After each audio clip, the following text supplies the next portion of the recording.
All right, man. It's another practice day down in the books today. Had basically class in session Livescope on the Tidal Potomac. Got an event coming up. Obviously, more events coming up this spring in the Tidal Potomac. But I had an opportunity to get some fishing in. Really dialing in Livescope for the first time, which is I'm a newbie when it comes to Livescope. I don't pretend to know even an ounce of what a lot of other people know about Livescope because I just don't have a lot of experience with it. So I was fortunate enough to be able to be on the back deck and provide the knowledge that I have about a fishery that I love, but also learn something from a boater today. And, you know, it is amazing to me the controversy that exists over Livescope.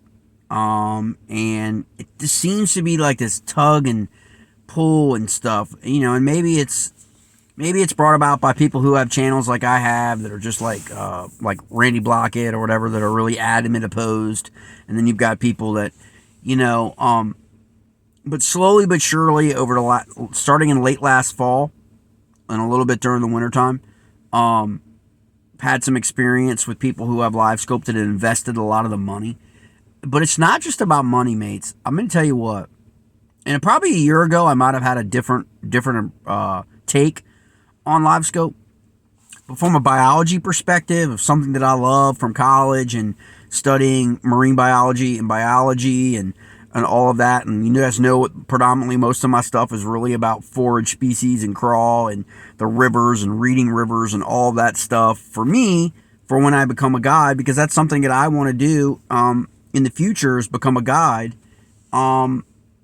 I'll have Livescope because I think you would need Livescope for your clients. So I really understand these guys that are out guiding in places like Texas and Florida and North Carolina, South Carolina, and I know there's a few guys guiding, you know, and where I am in the DMV that have Livescope as well. A lot of guys don't. A lot of guys that guide on rivers don't use them, especially if it's you know, non-tidal. But I've kind of like just had kind of like a flip of it, because it really gets you if you pay attention to it from this perspective. If your perspective is Livescope's it's gonna allow me to catch more fish, so I'm gonna spend thousands of dollars on it, I think that's the wrong perspective. But plenty of people have that. For me, the perspective is I want Livescope to be a tool to teach me about my fishery. And what I mean by that is today, we went to a stretch that I have probably passed 100 times, probably 200 times in my life. Just blew on by it. Never fish it. Never threw one bait into this 25 to 40 yard stretch of the Potomac, off a point in the Potomac, okay? But learning Livescope today and being shown, right, would not have known ever. Maybe if you were a jig guy, maybe if you were a jig fisherman, a Bass Elite guy, just an expert jig fisherman, you could feel the change in the river composition on the bottom as you're dragging your jig, maybe.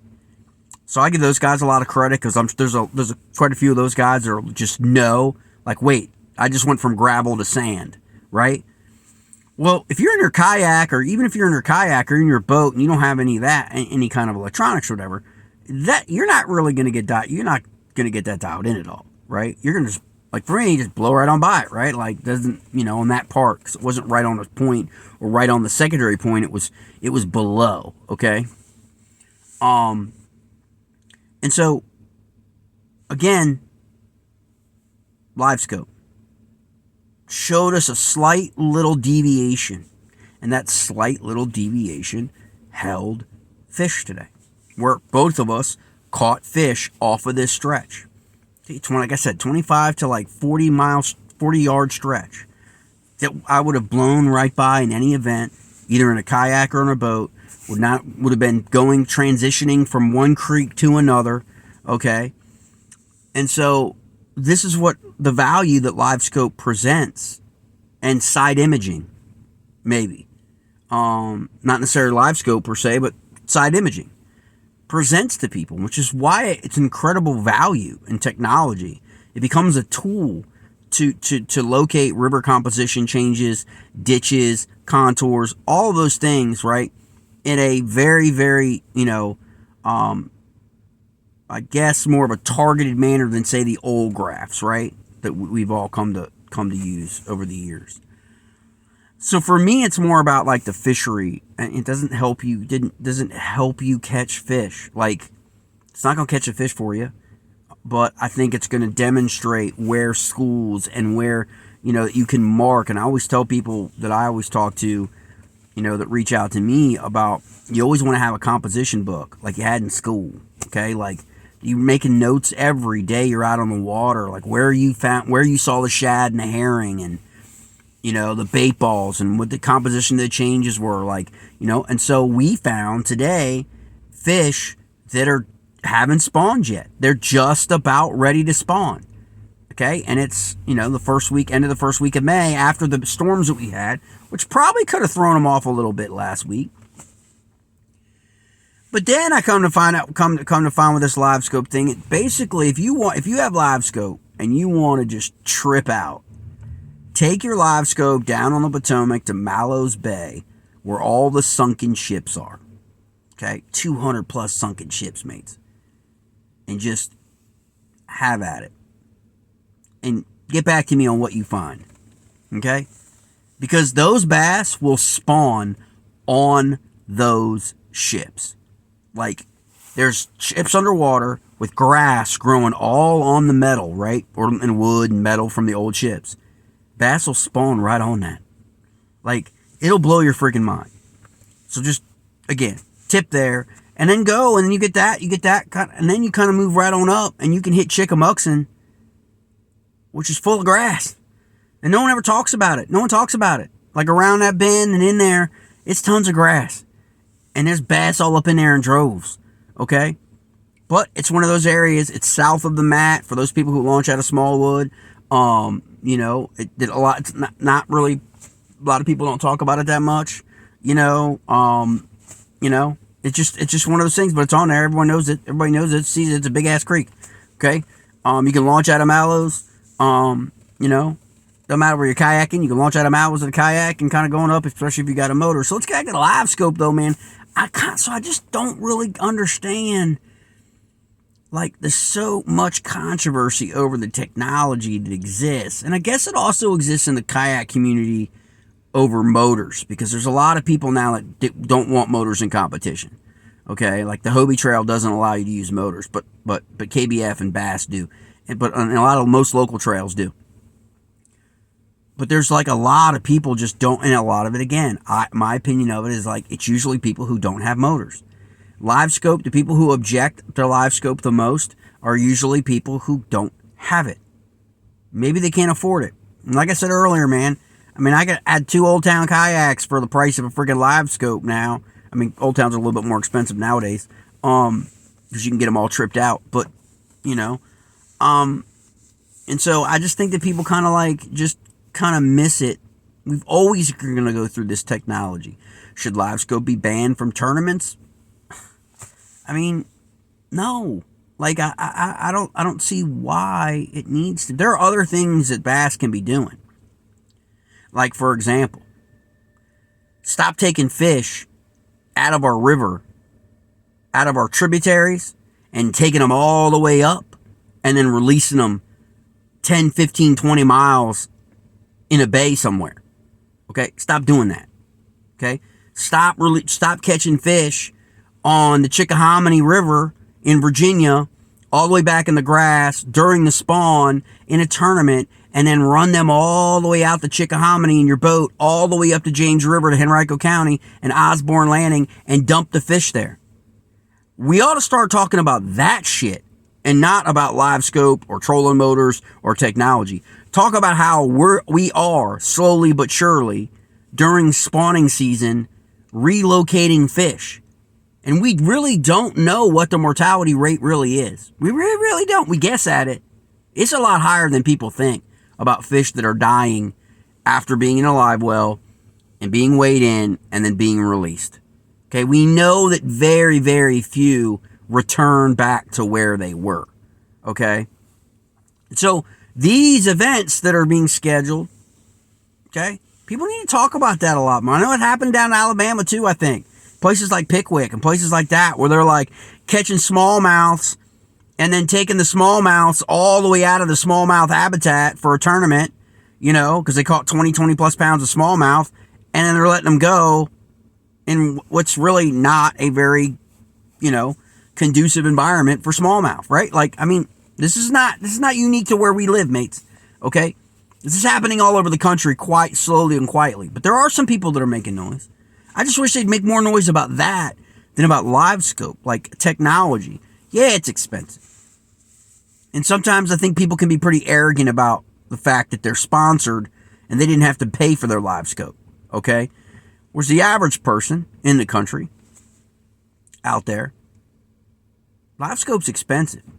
Like, that's expensive to put that on your boat. Or let alone your kayak. I mean, you got to understand. Do you understand that Livescope is more... There are guys that have Livescope on their kayaks where their Livescope is more expensive than their kayak, than their vessel. I mean, again, it's not going to get any cheaper. It's going to get more expensive because they're going to dial in that technology even more. Screens are going to be bigger next year, or at least, 2 years from now. Screens are going to be even bigger. Okay? They're going to eliminate that bottom line. The graphs, they're on the low end in that $600 zone. They're going to go away.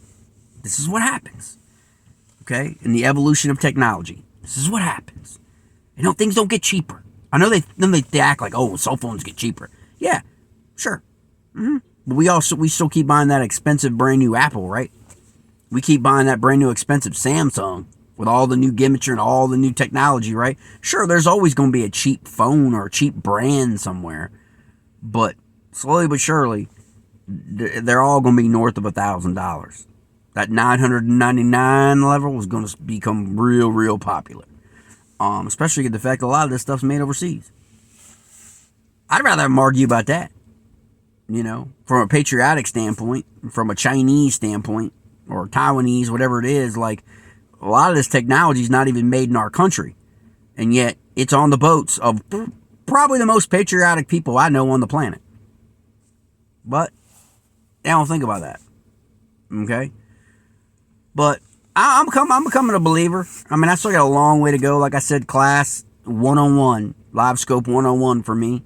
Class is still being in session. Class is going to continue to be in session, I think, for a long period of time. And I got to give all credits to those people who got it dialed in, who got on it early and are now legit experts at Livescope.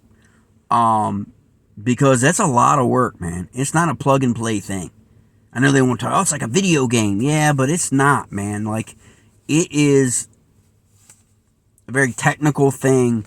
You can use it, but I mean, like, really get it. With all the functionality, all the stuff. When you watch people set up and then change the settings, you could do this, you could do that, you could do this, and you know what I'm saying?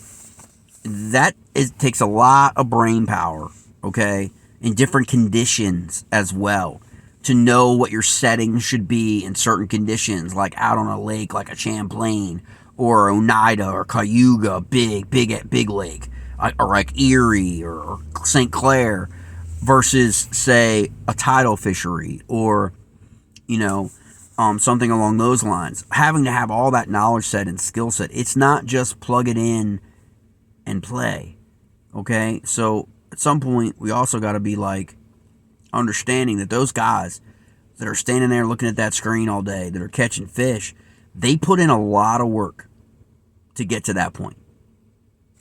Saw it on Santee Cooper, right?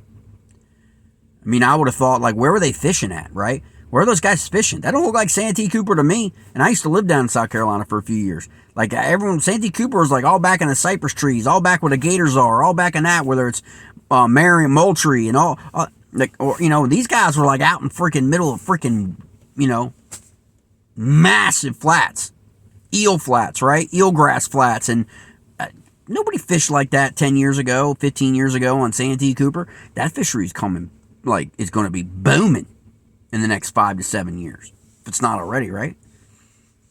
So again, I'd like to see us concentrate more. If we're going to argue and we're going to like try and move the sport forward, let's get away from like the technology conversations and talk about the conservation and the fish kills and the mortality rates and all of that stuff. The technology exists today for us not to have weigh-ins. I know that's not popular.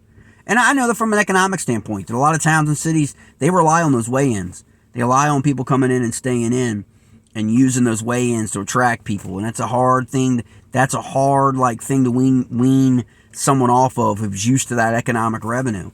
But at the same time, if we have the technology for like we've started in some of these trails, kayak fishing's got it all down with catch, photo, release.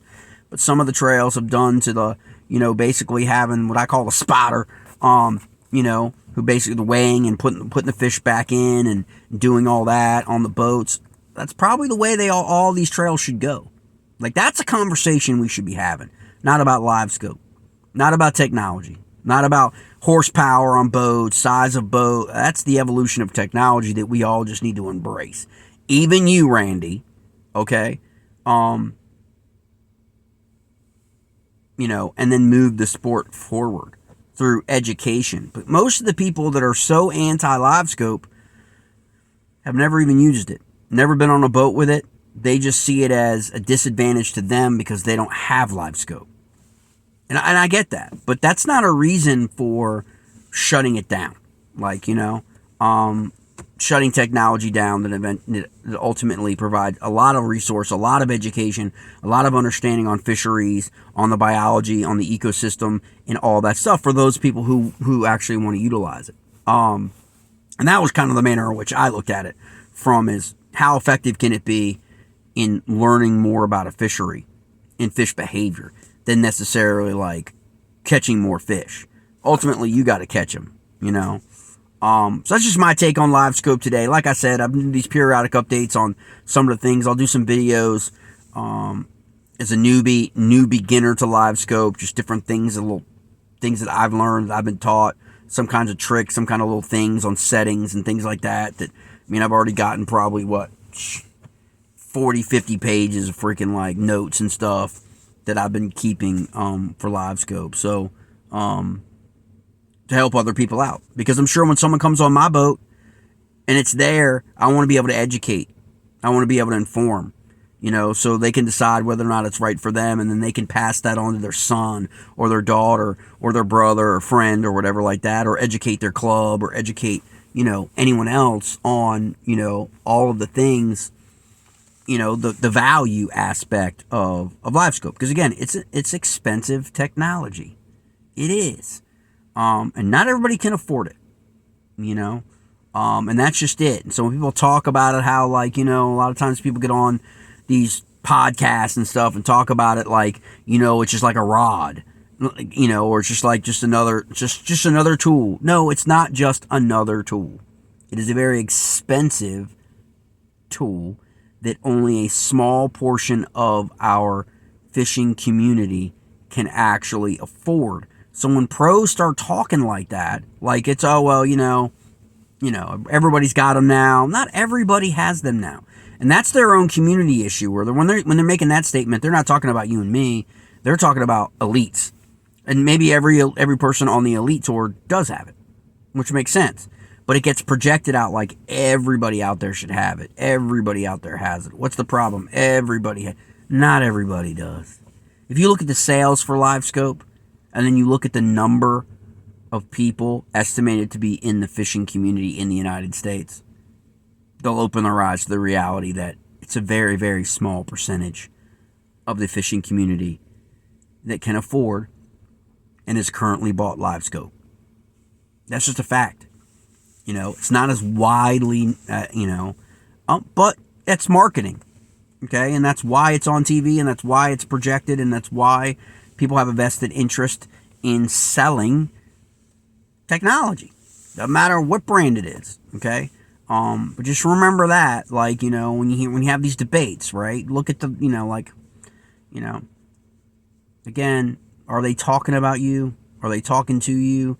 Is Livescope really, really, And as a fan of like the Elite Series or MLF, BBT, If they all have it now, okay, what are we talking about? They all have it. So there's no advantage or disadvantage, right? They all have it. Some of them have 3, 4, 5, 6 graphs. Okay. At some point that gets pretty redundant, I would think, but I don't know. Who knows? Everybody has their own style. Anyway, just my hot take on Livescope. All right, mates.